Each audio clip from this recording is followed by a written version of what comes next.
അങ്ങനെ ചോറ്റാനിക്കര അമ്മയെ കണ്ടിട്ട് ഇനി നേരെ എരുമേലി ക്ഷേത്രത്തിലേക്കാണ് പോകുന്നത്. ബൈക്കിലായതുകൊണ്ട് തന്നെ ഇത്തരത്തിലുള്ള സൂചനാ ബോർഡുകളൊക്കെ ഞങ്ങൾക്ക് വളരെയധികം ഉപകാരപ്പെട്ടു കേട്ടോ. ഗൂഗിൾ മാപ്പിനെ പൂർണ്ണമായിട്ട് വിശ്വസിക്കാൻ പറ്റില്ല എന്നൊന്നും ഞാൻ പറയുന്നില്ല, കുറച്ചെങ്കിലും നമുക്ക് വഴിയൊക്കെ അറിയണം. പണ്ട് കാലങ്ങളൊക്കെ ചോദിച്ച് പോയൊരു കാലഘട്ടം ഉണ്ടായിരുന്നു കേട്ടോ.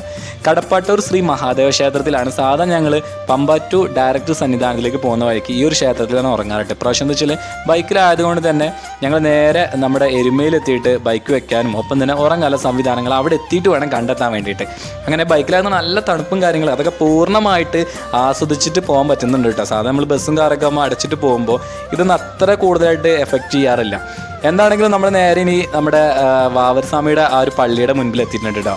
അപ്പോൾ ഇവിടെ നിന്നാണ് പല സമയം വാവർ സ്വാമിയുടെ പള്ളിയിൽ കയറിയിട്ടാണ് പേട്ടത്തുള്ളി മുൻപോട്ട് പോകാറ്. ഇവിടെ ഒരു ബോർഡ് വെച്ചിട്ടുണ്ട്, പോക്കറ്റായിട്ട് സൂക്ഷിക്കുക എന്ന് പറഞ്ഞിട്ട് ഒരുപാട് ആളുകളെ ഫോട്ടോ കാര്യങ്ങളൊക്കെ അതിൽ വെച്ചിട്ടുണ്ട്. അപ്പോൾ എല്ലാവരും ഒന്ന് പ്രത്യേകം ശ്രദ്ധിക്കാം. മലയാളികളോട് പ്രത്യേകിച്ച് പറയേണ്ട ആവശ്യകത ഇല്ലാന്ന് തോന്നുന്നു. കാരണം കറുപ്പും എടുത്തുകൊണ്ടോ മാലിട്ടതുകൊണ്ടോ ആരും സായിമാരാവുന്നില്ല. ആ ഒരു കാര്യം എല്ലാവരും മനസ്സിലാക്കുക. പിന്നെ നമ്മുടെ കാര്യങ്ങളൊക്കെ വളരെയധികം പ്രത്യേകം ശ്രദ്ധിക്കട്ടെ വരുന്ന ആളുകളൊക്കെ.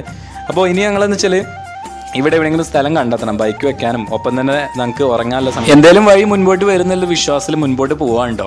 എന്താണെങ്കിലും ക്ഷേത്രത്തിൻ്റെ അവിടെ ലൈറ്റ് കാര്യങ്ങളൊക്കെ വെച്ചായിരുന്നു. അതൊക്കെ വളരെയധികം മനോഹരമായിട്ട്. കാരണം ഞങ്ങൾ രാത്രി സമയത്ത് ഈ ഒരു സമയത്തല്ല സാധാരണ രാവിലെ ആയതുകൊണ്ട് തന്നെ ഇത്ര ലൈറ്റും കാര്യങ്ങളൊന്നും ക്ഷേത്രത്തിന് മുൻപിൽ വെച്ചിട്ടില്ല, ഞങ്ങൾ കാണാറില്ല.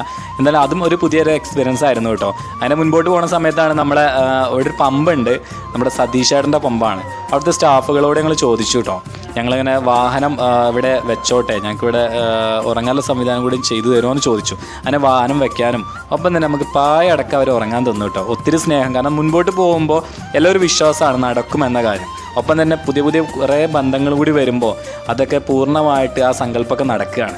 അപ്പോൾ ഇതൊരു പുതിയൊരു എക്സ്പീരിയൻസ് ആണ്. ഇനി നാളെ രാവിലെ ഞങ്ങൾ കാനനപാത വഴി നേരെ ക്ഷേത്രത്തിലേക്ക് പോവുകയാണേ.